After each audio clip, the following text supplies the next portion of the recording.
नमस्कार, प्रभा साक्षी देख रहे हैं आप। आपके साथ मैं हूं अंकित सिंह। पश्चिम बंगाल में चुनावों के लिए प्रचार ज़बरदस्त तरीके से अपने चरम पर है। 23 तारीख को पहले चरण का मतदान होगा, जबकि 29 तारीख को दूसरे चरण के लिए वोट डाले जाएंगे। प्रचार लगातार हो रहा है और पश्चिम बंगाल की राजनीति को अगर हम समझने की कोशिश करें तो अपने आप में बेहद दिलचस्प है। पश्चिम बंगाल की जनता ने जिसको अपने ऊपर सत्ता सौंपी, उसने लंबे समय तक राज किया।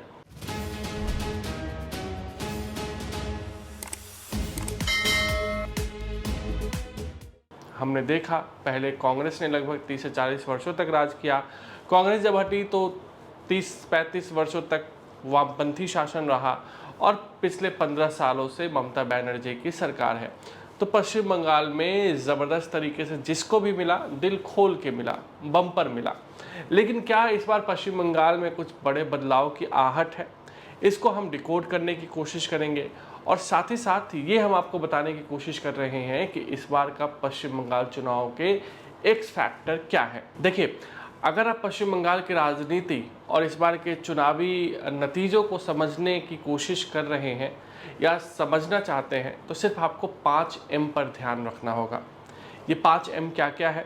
तो सबसे पहला है मेजॉरिटी, उसके बाद मुस्लिम, उसके बाद मशीनरी, ममता बनर्जी और मोदी। ये 5 एम वाले ऐसे फैक्टर हैं जो पश्चिम बंगाल के चुनावी नतीजों को इस बार डिसाइड करेंगे और यही 5 एम बताएंगे कि पश्चिम बंगाल में इस बार किसकी सरकार बनने वाली है।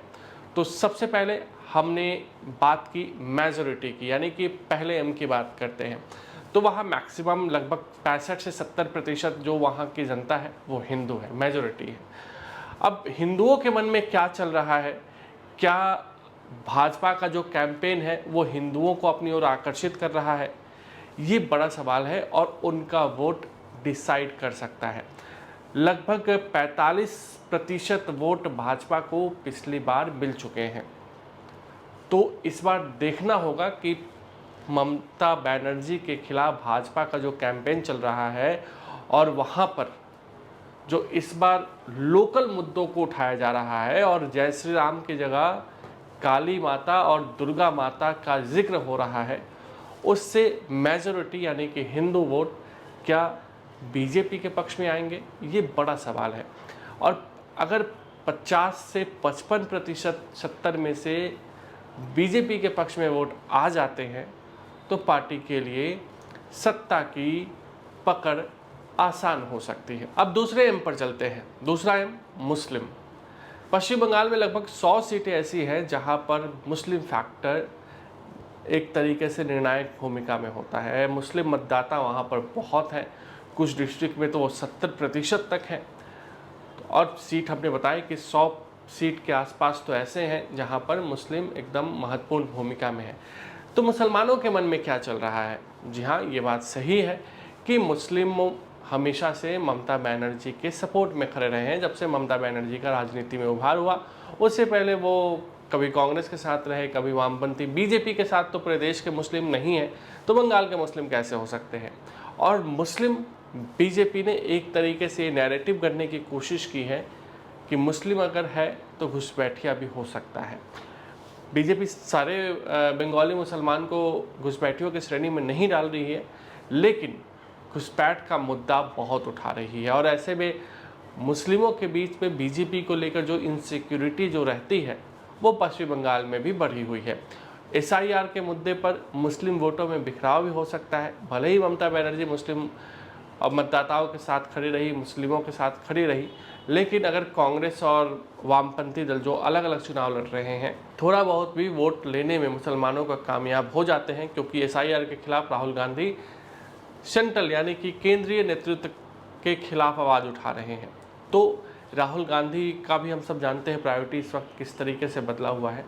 तो अगर मुस्लिम वोटों में बिखराव होता है तो ममता बनर्जी के लिए चुनौती होगा, जबकि बीजेपी के लिए जो मैजिक फिगर है वो आसान हो सकता है।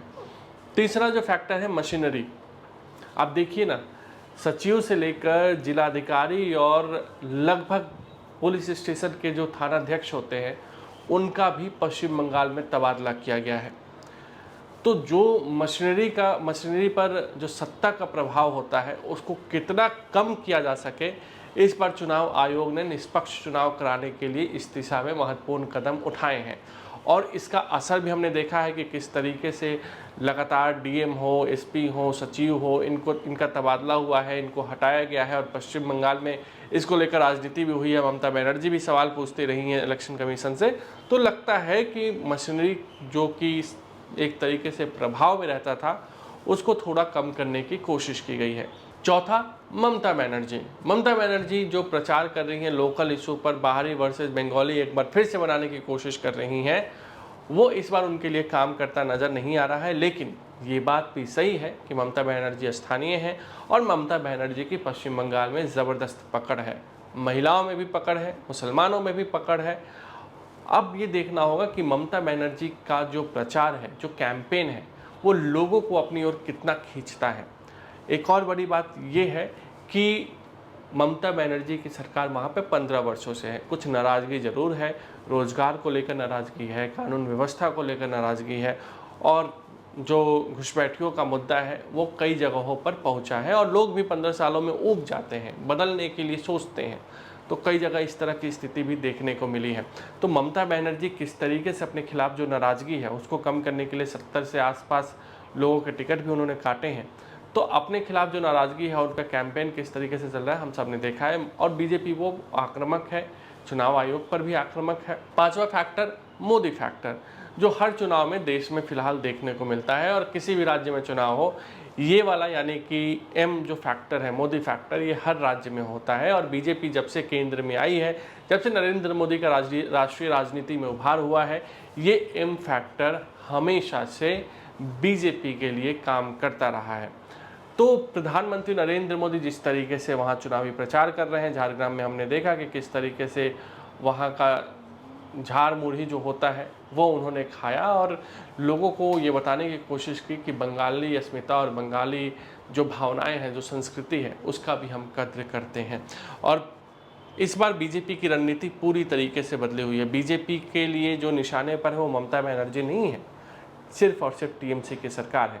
प्रधानमंत्री अपनी रैलियों में ममता बनर्जी का नाम तक नहीं लेते हैं। आपको याद होगा बीजेपी की रणनीति किस तरीके से बदली कि पिछले बार के चुनाव में बीजेपी या ममता बनर्जी का नाम लेते हुए ये कहा जाता था बीजेपी की ओर से, मोदी दीदी ओ दीदी, लेकिन इस बार कोई दीदी का नाम नहीं है, कोई ममता बनर्जी का नाम नहीं है, सिर्फ और सिर्फ टीएमसी सरकार, निर्ममता सरकार का नाम आ रहा है। और उसी हिसाब से अंदाज़ा लगाया जा सकता है कि बीजेपी ने किस तरीके से अपनी रणनीति को बदलते हुए इस बार का चुनावी कैंपेन चलाया है। अगर आप भी लेना चाहते हैं देश दुनिया की तमाम जानकारी तो आज ही सब्सक्राइब करें हमारे चैनल को। साथ ही नीचे दिए बेल आइकन को जरूर दबाएं ताकि हर अपडेट आप तक पहुंच सके।